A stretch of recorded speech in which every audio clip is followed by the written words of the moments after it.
Yes, hello students. बेटा exercise 3.3 की video है और देखनी है बच्चों ने। पता है मैं क्या ट्रेंड देख रही हूँ कि मैं 9th और 10th क्लास की वीडियोस बना रही हूँ, वो बिल्कुल देख ही नहीं रहे हैं। तो अच्छा नहीं लगता ना, अब इतनी मेहनत से बनाते हैं और आप लोग जो है वो देखते भी नहीं हो। तो ऐसा नहीं है कि हमारे पास फ़ोन, तुम लोगों के पास फ़ोन अवेलेबल नहीं है, नेट है, सब कुछ है, पर बस देखना नहीं है। तो जल्दी से अब हम वीडियो स्टार्ट कर लेते हैं। देखो क्वेश्चन नंबर 1 एक्सरसाइज 3.3 मैंने एक यहाँ पर एक पैरेललोग्राम बना लिया। बुक में भी बना हुआ है ये फिगर ABCD, इसके कॉर्नर्स है और दो डायगोनल हैं। तुम्हें मालूम है ना डायगोनल कैसे बनता है? जब ये अपोजिट कॉर्नर्स को मिलाते हैं तो दो डायगोनल बने। हमने इस पर पहले भी एक क्लास भी ली थी, ठीक है। तो मैं फटाफट से बता देती हूँ क्योंकि क्वेश्चंस ज़्यादा हैं, ये एक वीडियो में डिस्कस नहीं हो पाएंगे। पैरेललोग्राम की कुछ खासियत होती हैं, विशेषताएं होती हैं। क्या विशेषता होती है? एक तो जो उसकी अपोजिट साइड हैं, जैसे इसमें कुल मिला के पैरेललोग्राम कितनी लाइनों से बनता है? एक, ये हो गई दो, ये हो गई तीन, ये हो गई चार। इसकी जो है वो चार लाइनें हैं, देख रहे हो ना। इसमें से दो लाइनें, ये वाली दो लाइनें आपस में क्या होती हैं? बराबर बराबर नाप की होती हैं और इन्हें हम क्या कहते हैं? Opposite sides of parallelogram. यानी लाइन AB किसके बराबर होगी? लाइन DC, या कुछ बच्चे CD भी कह देंगे तो कोई अंतर नहीं पड़ता। इसी प्रकार लाइन AD किसके बराबर होगी? Line BC। AD के सामने कौन है? लाइन BC है, ठीक है। ये किसकी खासियत हो गई? ये खासियत हो गई हमारी लाइंस की। Opposite lines, opposite sides are equal. इसी तरह से कोणों में भी यही होल्ड करेगा, जो एंगल होते हैं। अब इसी तरफ कुल टोटल कितने एंगल है? चार। एक ये वाला एंगल हो गया, ये एंगल हो गया, एंगल C हो गया और एंगल D हो गया। तो ये खासियत होती है। कोण A यानी एंगल A किसके बराबर होगा? एंगल C के बराबर होगा। और ये वाला जो कोण B है, एंगल B है, ये किसके बराबर होगा? एंगल D के बराबर। तो हमने दो खासियत पढ़ ली आज और सभी बच्चे आज उन्हें ध्यान में रखेंगे कि in parallelogram opposite sides are equal and opposite angles are equal, ठीक है। तो ए एंगल ए के अपोजिट कौन सा एंगल है? C। B के अपोजिट कौन सा है? D। यानी अगर A यहाँ खड़ा है, तुम यहाँ पर खड़े हो, तो तुम्हें ठीक सामने कौन दिखाई देगा? C दिखाई देगा ना। तो इसीलिए एंगल A का अपोजिट C और एंगल B का अपोजिट एंगल D होगा। एक बात और, ये एंगल A एक ही लाइन, देखो ये लाइन, देखो ध्यान से देखो बेटा, ये लाइन है AB, इस पर दो कोण बने हुए हैं, दो एंगल हैं। कौन से? एक है A और एक है B। On line AB there are two angles, angle A and angle B। इन्हें क्या कहेंगे? क्या ये अपोजिट एंगल है? नहीं नहीं, अपोजिट एंगल तो कौन कौन है? एंगल A और एंगल C। तो एंगल A और B क्या कहलाएंगे? एडजसेंट। एडजसेंट मैंने यहाँ स्पेलिंग लिखी हुई है ADJACENT, एडजसेंट एंगल, ठीक है। तो एंगल A एंगल C क्या होते हैं? अपोजिट एंगल और आपस में बराबर होते हैं। Angle A and angle B क्या होते हैं? Adjacent angle. लेकिन ये बराबर नहीं होते, बल्कि इन दोनों का योग, इन दोनों का टोटल 180 डिग्री, 180 डिग्री आता है। अब इसी प्रकार से तुम ये अपना देख करके, मैं वीडियो में ही छोड़ रही हूँ, तुम अपने आप को आंसर देना। देखो ये लाइन AD है ना। लाइन AD पर भी दो कोण बन रहे हैं। कौन कौन से दो कोण बन रहे हैं?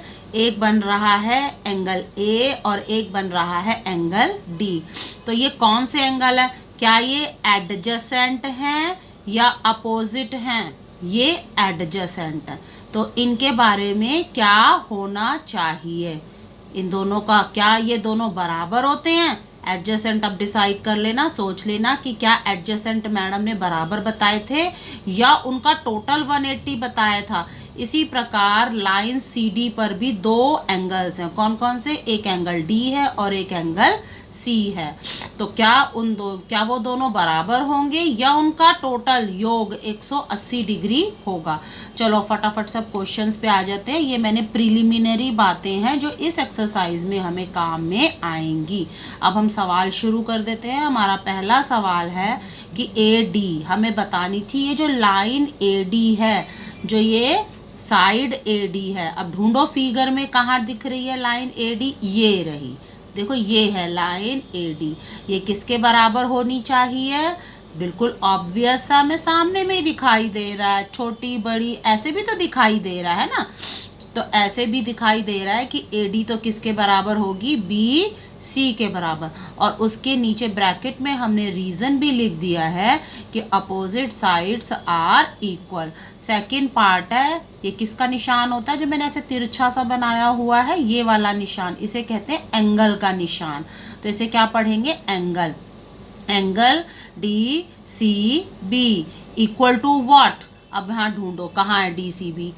डी सी बी, ये रहा सी, जो सेंट्रल में होता है ना, जो सेंटर में होता है। ये कॉर्नर के तो ऐसे ही लिख देते हैं हम, जो एंगल सेंटर में है बीच में, असल में वो वाला एंगल, वो उसके बारे में पूछ रहे। बताओ एंगल सी किसके बराबर है? एंगल सी है एंगल ए के बराबर।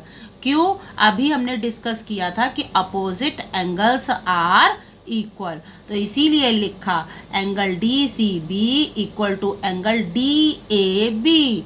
डी ए बी, और उसके ब्रैकेट में रीजन हमने दे दिया कि अपोजिट एंगल्स आर इक्वल। तो देखो अपोजिट साइड्स भी इक्वल होती हैं और अपोजिट एंगल भी इक्वल होते हैं। अब ये भुजा, ये लाइन, देखो ये लाइन कौन सी लाइन? ओ सी।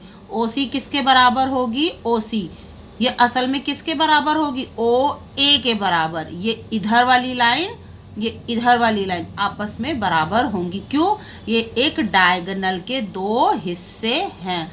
डायगोनल कौन सा? ए सी। ए सी पूरा था और उस ए सी लाइन के दो टुकड़े हो गए। कौन कौन से दो टुकड़ों में बट गई? वो ए ओ और ओ सी में बट गई। तो इस प्रकार से ए ओ और ओ सी बराबर होंगे। मैंने रीजन भी लिख दिया है। नेक्स्ट है हमारा part, fourth part, angle D A B plus angle C D A. ढूंढो कहाँ है D A B? D A B, ये वाला है डी ए बी। और सी डी ए ये, तो ये दोनों कौन सी लाइन पर बन रहे हैं? ये दोनों बन रहे हैं लाइन ए डी पर। तो कुछ ध्यान आया? अभी हमने बताया भी था कि जब कोई दो कोण एक ही लाइन पर बनते हैं तो उन दोनों का योग, उन दोनों का टोटल 180 आता है। और मैंने ब्रैकेट में जो है उसका रीजन भी दे दिया, रीजन भी लिख दिया। यहाँ पर था कि रीजन भी लिखने आपको, ठीक है। सेकंड क्वेश्चन, जो बेटा सेकंड क्वेश्चन है वो पूरा इम्पॉर्टेंट है। ऐसे क्वेश्चन 100% आते हैं। तो फिगर तो तुम देख लोगे बुक में से, क्या दिया हुआ है? एक पैरेललोग्राम दिया हुआ है। उस पैरेललोग्राम में जो चार कोण हैं उनमें से एक कोण दिया हुआ है 100, बाकी के तीन के आगे लिख दिया है एक्स वाई जेड, और हमें क्या करना है? एक्स वाई जेड की वैल्यू निकालनी है। तो हम यहाँ से आंसर शुरू कर रहे हैं। पहला ये हो गया कि angle B equal to 100 degree, ये पता है हमें। इसमें से एक कोण पता है। अब देखो तुम यहाँ बैठे हो तो तुम्हें सामने, ठीक सामने, अपनी आंखों के सामने कौन दिखाई देगा? देखो देखो, ये देखो देखो देखो देखो, लाइन गई गई गई, किस पर गई?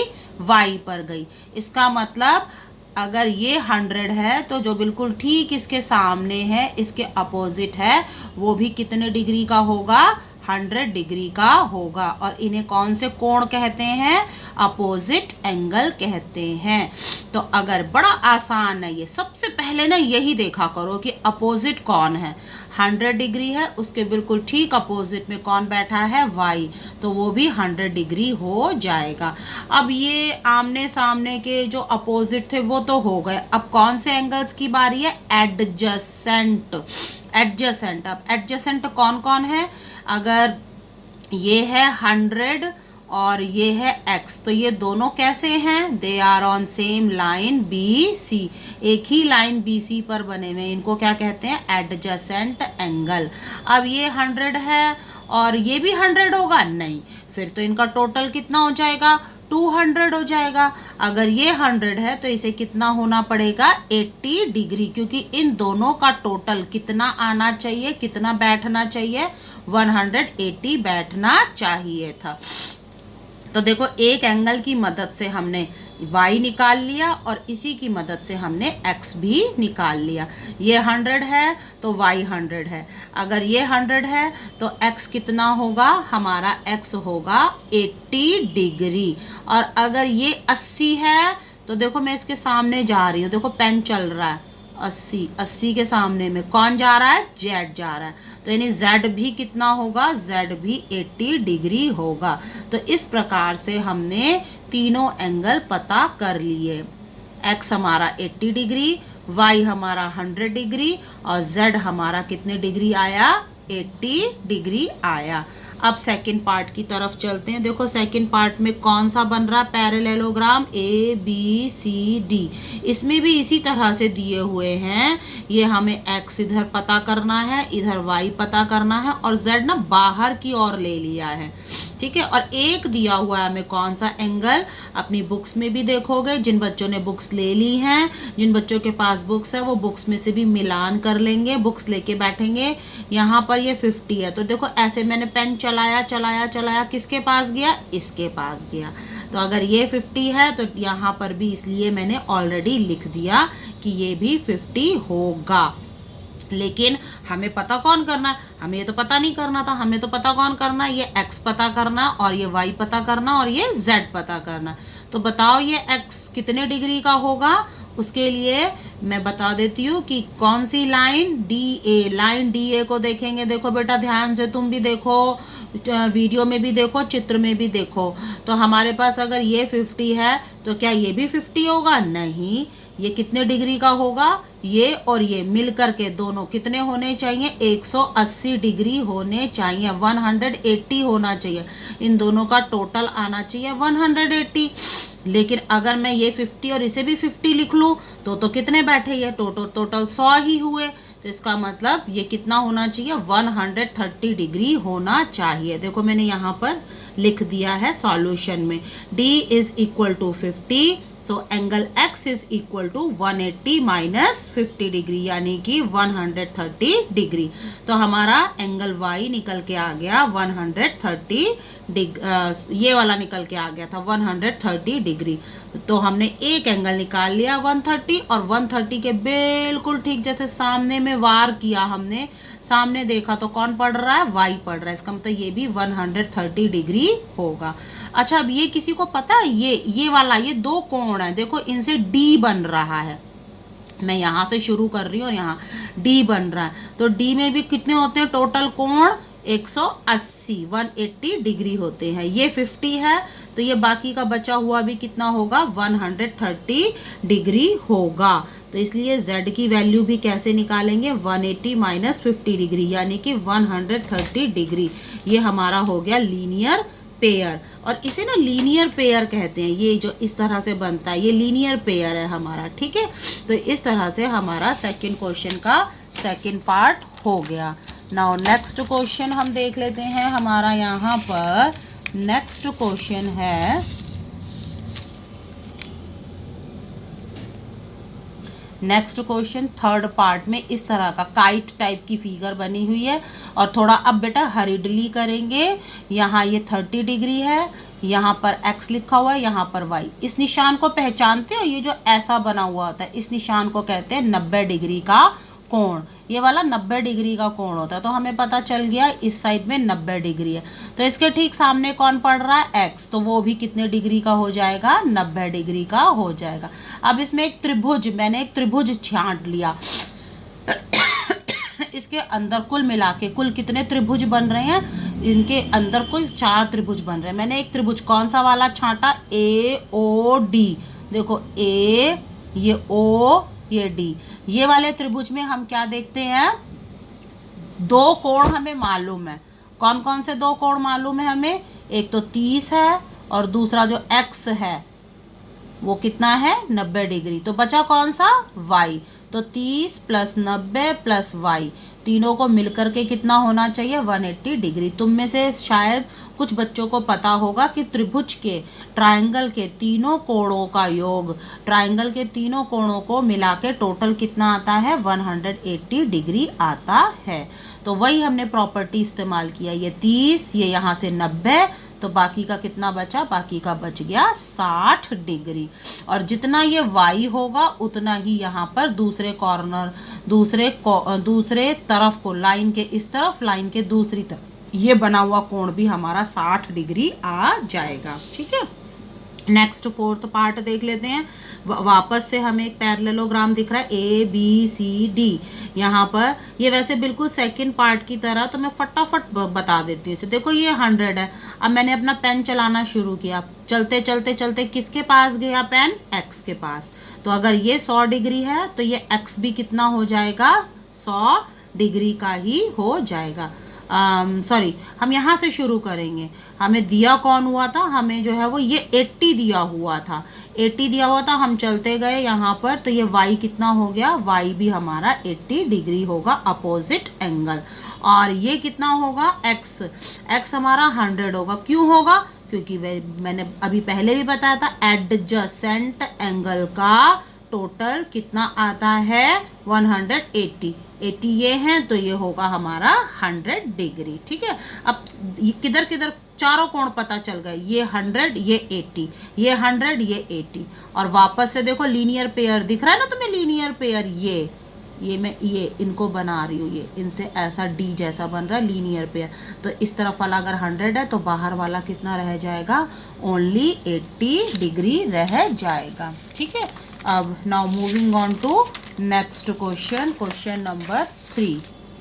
क्वेश्चन नंबर 3 में आ जाता है, कैन अ क्वाड्रिलेटरल ABCD, एक ABCD बना के दिया हुआ है हमें कि क्या बताओ वो पैरेललोग्राम होगा। पहली कंडीशन है, अगर D कोण और B कोण, देखो ये D कोण और ये B कोण, अगर ये 180 डिग्री के होते हैं तो क्या ये हमारा, तब उस कंडीशन में क्या ये हमारा, इसको हम कह सकते हैं पैरेललोग्राम। हाँ, सम अगर 180 डिग्री है तो कोई बात नहीं, दोनों 90-90 के होंगे तो 180 बनेगा, तो इसका उत्तर होगा यस। अब दूसरा वाला पार्ट देख लेते हैं, ध्यान से देखेंगे। इसमें लिखा हुआ है, उन्होंने बोला हुआ है AB कितने सेंटीमीटर की है, 8, ठीक है, लिख दिया 8। DC कितने की है, 8 सेंटीमीटर की है। लाइन AD, ये वाली AD इस तरफ की, ये कितनी है, 4, और जो इस तरफ की है लाइन BC, ये है 4.4। तो बताओ तुम, क्या ये पैरेललोग्राम है। भाई पैरेललोग्राम में तो क्या होना चाहिए, आमने सामने की लाइन बिल्कुल बराबर बराबर होनी चाहिए। अगर ये 8 है तो ये 8, अगर ये 4 है तो ये कितनी होनी चाहिए थी, ये भी 4 होनी चाहिए थी, ये दोनों भी बराबर होनी चाहिए थी। नहीं है तो हमने लिख दिया नो, ये पैरेललोग्राम नहीं है। अब तीसरी कंडीशन में वो दे रहे हैं, कोण A, एंगल A, ये जो एंगल A है ये तो है 70 डिग्री, और जो ये C है ये 65 है। तो एक तरफ का 70, एक तरफ का 65, ऐसे कैसे हो गया भाई, ऑपोजिट एंगल तो क्या होने चाहिए थे, बराबर होने चाहिए थे, तो ये भी पैरेललोग्राम नहीं है। 5वां क्वेश्चन ले रही हूँ बेटा, तीसरे के बाद सीधा 5वां क्वेश्चन मोस्ट इम्पॉर्टेंट है, और ये क्वेश्चन है मेजर ऑफ 2 एडजेसेंट एंगल। मैंने पहले भी बताया एडजेसेंट कौन होते हैं, जो एक ही लाइन के 2 कॉर्नर्स पर होते हैं। देखो ये लाइन और एक इसके इस तरफ इस बिंदु पर 3 और इस बिंदु पर कितना है 2। और जब मैंने पहले भी तुम्हें बताया था चैप्टर 2 में, रेशो को हटा के हम क्या लगा देते हैं, x। तो इस तरफ का कोण हमने लिख दिया 3x और इस तरफ का कोण लिख दिया 2x, और दोनों को मिला के टोटल कितना होना चाहिए था, दोनों को मिला के टोटल आना था 180 डिग्री। एडजेसेंट एंगल्स का योग 180 डिग्री होता है। तो इसीलिए हमने लिखा कि 3x + 2x = 180। लेकिन 3x और 2x को जोड़ने से तो कितना आ जाता है, 5x आ जाता है। तो यहाँ से x = ये गुणा है ना, डिवाइड बन जाएगा, और इसकी टेबल पे जब ये कटा तो 36 डिग्री आ गया। तो और वापस हमने फिर क्या लिखा, 3x, x को हटा करके उसकी जगह कितना लिख लिया, 36 डिग्री लिख लिया। तो इन दोनों को मल्टीप्लाई किया 108। 2x कितना बन जाएगा, 36 × 2, और वो हो गया हमारा 72 डिग्री। तो इस तरह से हमारा जो ये 3x था, ये जो 3x था, ये कितने, इसका मान, इसकी वैल्यू कितनी आ गई, 108 डिग्री आ गई। और जो ये 2x था, इसकी वैल्यू, इसका मान आ गया 72 डिग्री। तो ये 108 और ये हो गया 72। अब इन दोनों की मदद से बाकी के बचे हुए दोनों हम बता सकते हैं। कैसे, कि ये ए अगर 108 डिग्री है, 108 है, तो सी भी कितना होगा, 108।